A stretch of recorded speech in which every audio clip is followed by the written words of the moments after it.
Good morning, students. In the topic of synthesis, I taught you how to combine two or more than two sentences to make one compound sentence. I have given you the idea of cumulative conjunctions, adversative conjunctions, and yesterday I told you about alternative conjunctions such as or, either or, neither nor, and otherwise. Students, और का मतलब होता है या, either और का मतलब या तो या, नाइदर नॉर का मतलब ना तो ना, और अदरवाइज का मतलब वरना। ये चारों वर्ड्स ऑल्टरनेट अर्थात चॉइस के लिए यूज किए जाते हैं। जब दो स्टेटमेंट में से चॉइस का मामला होता है, विकल्प का मामला होता है, तब हम इनका प्रयोग करते हैं। स्टूडेंट्स, आज हम सेंटेंसेस करेंगे based on all these four conjunctions. So let's go. Sit down, get lost, नीचे बैठ जाओ, दफा हो जाओ। इन दोनों में से एक काम करने के लिए कहा जा रहा है। ये गुस्से में कहा गया सेंटेंस है, तो दोनों को अगर हमें कंबाइन करना है तो बीच में हम क्या लगाएंगे? यहां पर बैठ जाओ या दफा हो जाओ। तो या के लिए और का यूज किया जाता है, तो ये इस तरह से बनेगा, सिट डाउन और गेट लॉस्ट। इसको हम ऐसे ही बना सकते हैं, या तो बैठ जाओ या दफा हो जाओ। तो आइदर सिट डाउन और गेट लॉस्ट। तो जहां पर दो में से एक काम करने के लिए कहा जाता है तो वहां पर हम और या अदर और का यूज करते हैं। Come to second sentence, purchase the book, किताब खरीद लीजिए, लीव द शॉप, दुकान छोड़ दीजिए। तो यहां पर भी ऑप्शन दिया जा रहा है, तो परचेज द बुक और लीव द शॉप, या आइदर परचेज द बुक और लीव द शॉप। इसको आइदर से बना लेते हैं।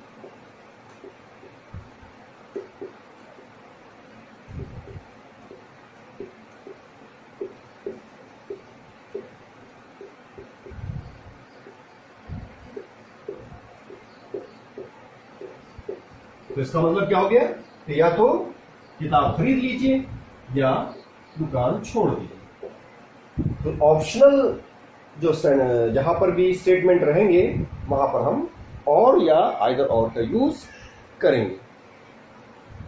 Sentence number third, she does not play badminton, वह बैडमिंटन नहीं खेलती है। She does not play tennis, वह टेनिस नहीं खेलती। यानी दोनों कार्यों को करने से मना किया जा रहा है। जहां पर दोनों सेंटेंसेस में नॉट हो तो उसमें नाइदर नॉर का प्रयोग किया जाएगा। तो जैसे शी, शुरू में लगाएंगे आप शी, और शी के बाद अब डज नॉट के स्थान पर आपको नाइदर लगाना है।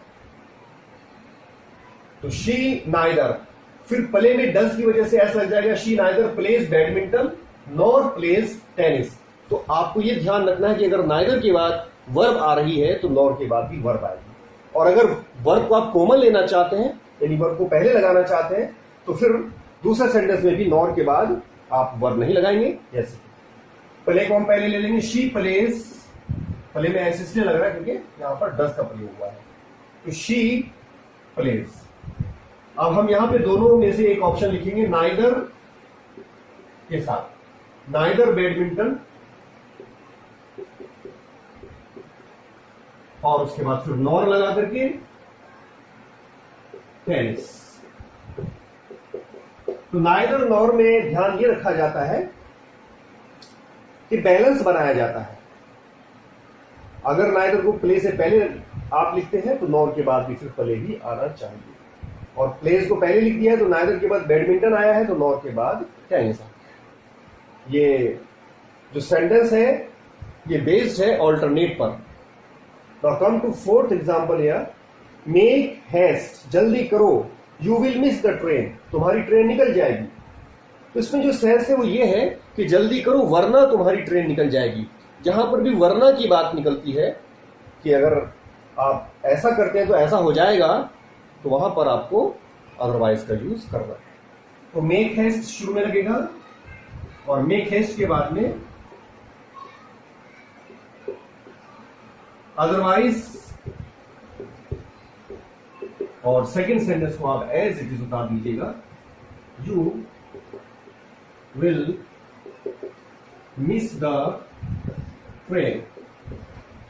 एक एग्जाम्पल और सुन लीजिएगा, रन क्विकली, जल्दी से भागो, you will miss the first period, तुम्हारा पहला पीरियड मिस हो जाएगा। तो यहां पर भी वही सेंस है, run quickly otherwise you will miss the first period. या और सेंटेंस देख लीजिए, वर्क हार्ड, मेहनत करो, यू विल फेल, तुम फेल हो जाओगे। तो वर्क हार्ड, मेहनत करो, वरना तुम फेल हो जाओगे, तो अदरवाइज यू विल फेल। तो इस तरह से हम अदरवाइज का यूज करते हैं। तो स्टूडेंट्स, मैंने आपको चारों वर्ड्स पर बेस्ड सेंटेंसेस बताए, जिसमें आपने और, आइदर और, नाइदर नॉर और अदरवाइज का प्रयोग किया। अब इसके बाद चलते हैं नेक्स्ट प्रकार के कंजंक्शंस पर, जिसका नाम है इलेटिव कंजंक्शंस। स्टूडेंट्स, ऐसे कंजंक्शंस जिनसे एक स्टेटमेंट का दूसरे स्टेटमेंट से परिणाम निकलता हो या परिणाम सिद्ध होता हो, वे कंजंक्शंस इलेटिव कंजंक्शंस कहलाते हैं। इसमें जो वर्ड्स आते हैं वो हैं सो, देयरफॉर एंड फोर। सो का मतलब होता है इसलिए, देयरफॉर का भी लगभग वही मीनिंग है, इसीलिए, और फोर का यहां पे मतलब क्योंकि है।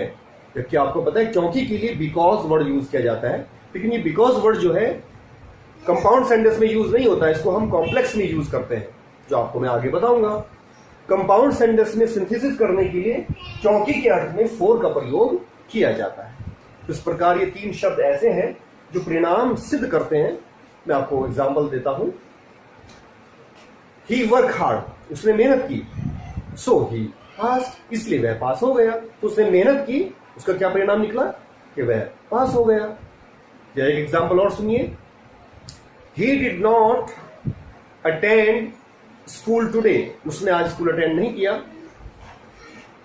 he had been suffering from fever, उसको बुखार हो रहा था। तो he did not attend school today for he had been suffering from fever। तो यहां पर उसका कारण क्या था कि उसको बुखार हो रहा था। तो कारण वाले या परिणाम वाले जो स्टेटमेंट्स आते हैं जिन सेंटेंसेस में, उनके लिए हम सो, देयरफॉर या फोर का प्रयोग करते हैं। अब हम डिटेल में इनके एग्जांपल्स देखते हैं। Let's go, look here the first sentence, he is very fat, वह बहुत मोटा है, ही कैन नॉट रन, वह दौड़ नहीं सकता है। यानी ही इज वेरी फैट, वह बहुत मोटा है, सो ही कैन नॉट रन, इसलिए वह दौड़ नहीं सकता है। तो यहां पर हम सो का प्रयोग करेंगे।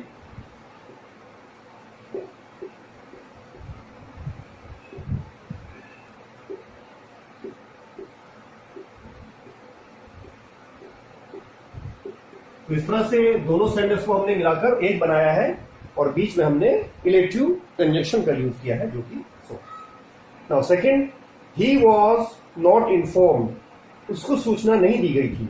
ये पैसिव वॉइस में है, वाज के बाद वर्ब की थर्ड फॉर्म का प्रयोग किया गया है। He did not attend the meeting, उसने मीटिंग अटेंड नहीं की।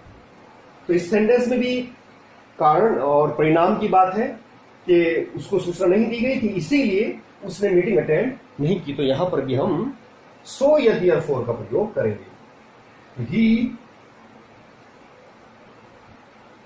वॉज नॉट इन्फॉर्म्ड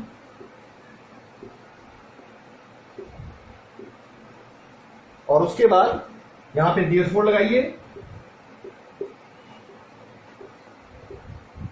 और उसके बाद दूसरे सेंटेंस को एज इट इज उतार दिया जाएगा। ही did not attend the meeting. In the same way, now come to third sentence. I cannot purchase Android phone.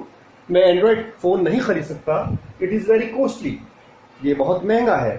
तो इसमें क्या है, कारण है, महंगा होना जो है वो कारण है Android phone न खरीद पाने का। तो इसलिए इसमें हम कारण के लिए, अगर ये कॉम्प्लेक्स बनाना होता तो हम बिकॉज लगाते, लेकिन कंपाउंड बनाना है इसलिए फोर का प्रयोग किया जाएगा। आई can not purchase Android phone, और कारण बता दीजिए 4 के बाद it is very costly. Sentence में अगर आप सो लगाना चाहते हैं तो इसको पहले लिख दीजिए, the android phone is very costly, android phone बहुत महंगा है, so I can not purchase it, इसलिए मैं इसको नहीं खरीद सकता। तो सो से भी ये बन जाएगा, लेकिन उसको पहले लिखना पड़ेगा और उसको बाद में लिखना पड़ेगा। इस सेंटेंस में भी इसी तरह से इसको पहले लिख करके ही कैन नॉट रन, वह दौड़ नहीं सकता है, 4 क्योंकि ही इज वेरी फैट, वह बहुत मोटा। तो 4 और सो वाले में हमें सेंटेंस को बाद वाले को पहले, पहले वाले को बाद में लिखना पड़ता है। तो इस प्रकार स्टूडेंट्स मैंने आपको कंपाउंड सेंटेंसेस को बनाने के लिए कैसे हम सिंथेसिस करते हैं ये सिखाया, जिसमें आपने 4 प्रकार के कंजंक्शंस का प्रयोग किया। स्टूडेंट्स आपको इन चारों कंजंक्शंस के नाम याद रखना जरूरी नहीं, जैसा कि मैंने कल भी बताया था। आप उसमें सेंटेंस का सेंस देखिए कि किस वर्ड का यूज करके हम सेंटेंस का सही मीनिंग निकाल सकते हैं। तो उसी प्रकार आपको सेंटेंस में जो भी सूटेबल वर्ड है वो लगाना है। अभी आपको मैं एक लास्ट एग्जांपल और देता हूं, जिसमें 2 से ज्यादा सेंटेंसेस हैं, उनको हम सिंथेसिस कैसे करेंगे। इसमें 3 सेंटेंसेस हैं। I went to the market, मैं बाजार गया। I saw a beautiful watch dear, मैंने वहां एक सुंदर सी घड़ी देखी। I could not purchase it, मैं इसको खरीद नहीं सका। तो इसमें देखिए I went to the market, और उसमें ये एक सेंटेंस आपका पूरा हो गया। दूसरे स्टेटमेंट में क्या कहा गया है कि मैंने वहां एक सुंदर घड़ी देखी। तो इस काम में ये आपको दूसरा काम उसमें बढ़ाया गया है। तो मैंने आपको बताया था कि एक काम के साथ दूसरा काम बढ़ जाता है तो वहां पे बीच में एंड का प्रयोग किया जाता है। तो इन दोनों को हम एंड से जोड़ेंगे। I went to the market